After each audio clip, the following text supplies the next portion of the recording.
या ठिकाणी तुम्ही सभा घेतली, खूप मोठे विषय आहेत. जानूभाई नगरमध्ये अनेक समस्या आहेत, अनेक वर्षापासून इकडची लोक त्रस्त आहेत. काय म्हणतात? जानूभाई नगरच्या इकडच्या फेडरेशनचे पदाधिकारी माझ्यासोबत आहेत, इकडे आमचे पक्षाचे पदाधिकारी आहेत.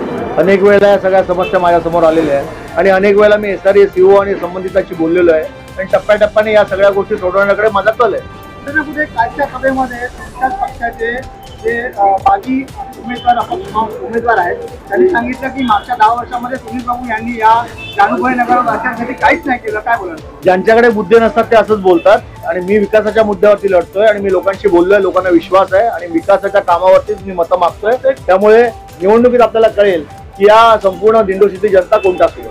फक्त कुडाळचा एक मुद्दा घेऊन लोक लढतायत, फक्त कुडाळचा जो रोड आहे तो रखडला गेलेला आहे. असं आहे की कुडाळचा मुख्य रस्ता जो आहे तुम्हालाही माहिती आहे की कुडाळमध्ये विकासाची कामं ज्या गतीने होत आहेत तर सिवरेज लाईन असणे गरजेचं आहे आणि खाली मागे सिवरेज जर टाकायचं असेल तर रोडचं सिमेंटीकरण झालं असतं तर ते आपण काम करू शकलो नसतो. म्हणून स्टेट बँकेपासून आपण सिवरेजचं लाईन चालू केलं.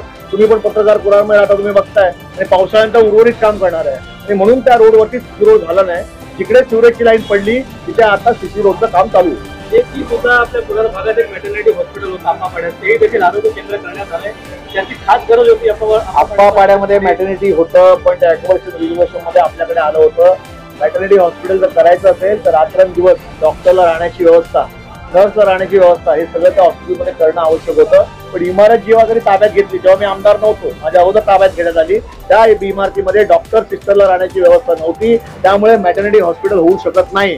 रात्री अपरात्री जर एखादी आमची स्त्री भगिनी तिकडे प्रसूतीसाठी आली आणि डॉक्टर आणि नर्सेस नसतील तर त्या ठिकाणी अतिप्रसंग होऊ शकतो आणि याची व्यवस्था डॉक्टर करू शकत नाही आणि म्हणून स्टँड बाय दिवस रात्र डॉक्टरची असण्यासाठी राहण्याची व्यवस्था वरती असावी लागते. ही इमारत त्या ठिकाणी प्रायव्हेट NGOच्या घशात घालण्याचं काम त्यावेळेला सुरू होतं आणि मग मुंबई महानगरपालिकेच्या माध्यमातून डायग्नोसिस सेंटर करून मातेच्या धारणा झाल्यापासून प्रसूतीपर्यंत ज्या गोष्टी लागतात त्या सगळ्या गोष्टी या डायग्नोसिस सेंटरमध्ये त्या मातेला मुंबई महानगरपालिकेमधून दिल्या जातात.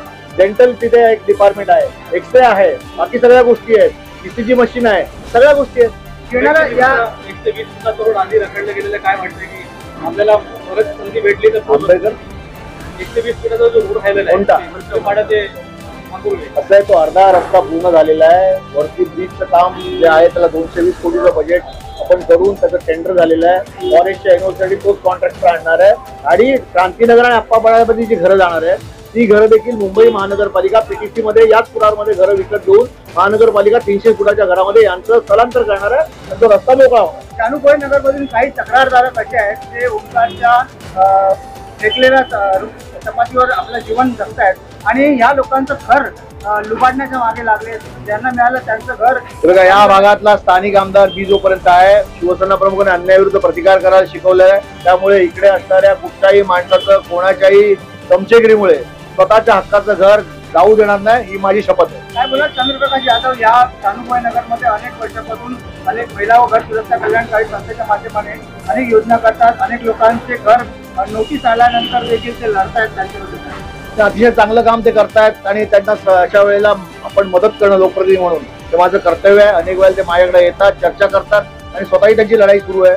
आमच्याकडे असणारे महाविकास आघाडीचे जे आणखी आमचे नेते आहेत ते देखील सतत सातत्याने प्रयत्न करतात.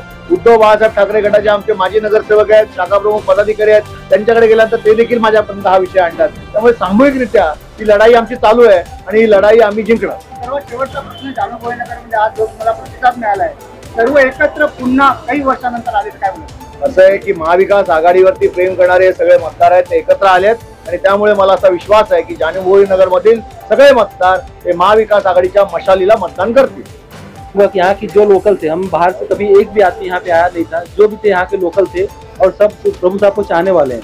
ये कोई पार्टी से नहीं, ये प्रभु साहब को सिर्फ चाहने वाले हैं और आने वाले 20 तारीख को मसाल पे वोट देके भारी मतों से विजयी कराने वाले। यहाँ हमारे अध्यक्ष फेडरेशन के हैं शीतला प्रसाद यादव, पतिराज चाचा यहाँ के जो चौल मालिक थे, हवलदार चाचा जो एसोसिएशन के पदाधिकारी थे, यहाँ के पूर्व नगर सेवक भी हमारे साथ में। तो इतने लोग एक साथ में जमा हो गए तो प्रभु साहब को हराना मुमकिन ही नहीं, नामुमकिन है। काय म्हणतात कालची मुलं आज येऊन टीका करतात, काय बोलाल? तो त्यांचा अज्ञानपणा आहे।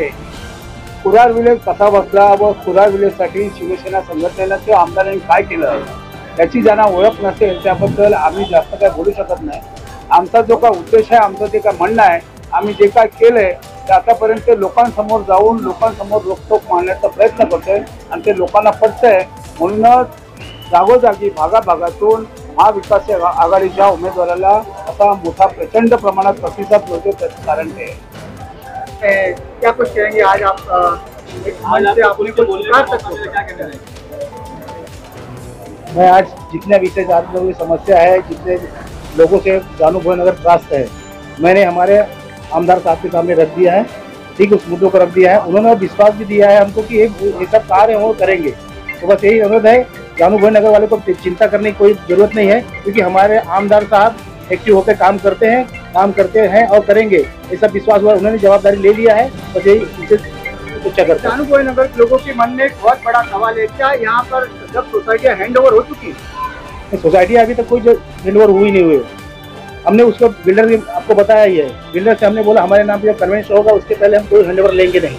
तो जहाँ तक जब हैंडओवर नहीं हुआ तो सब जो भरने की जो टैक्स जो ओमकार के नाम पे आ रहा है, तो उसकी जिम्मेदारी किसकी बनती है? उसकी जिम्मेदारी बिल्डर की बनती है.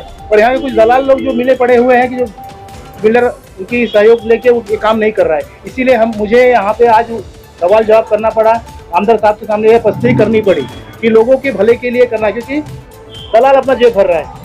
लोगों का पैसा दलाल अपने जेब भर रहा है बिल्डर की वजह से. कौन है दलाल? खुल के बता सकते? दलालों का नाम हो गया है करके. जैसे यहाँ पे आए थे लोगों, आपको ही पता होगा, यहाँ पे आए थे हमारे गोपाल शेट्टी साहब. गरीब लोग के साथ अन्याय किए, क्या किए वो आपको भी पता है. तो ऐसा है वापस किसी के साथ अन्याय नहीं हो, इसके लिए इस मुद्दे के लिए मैंने यहाँ पे अपना विषय रखा है और आमदार साहब इस विषय को पूरा करेंगे विश्वास लेके मैं जा रहा हूँ.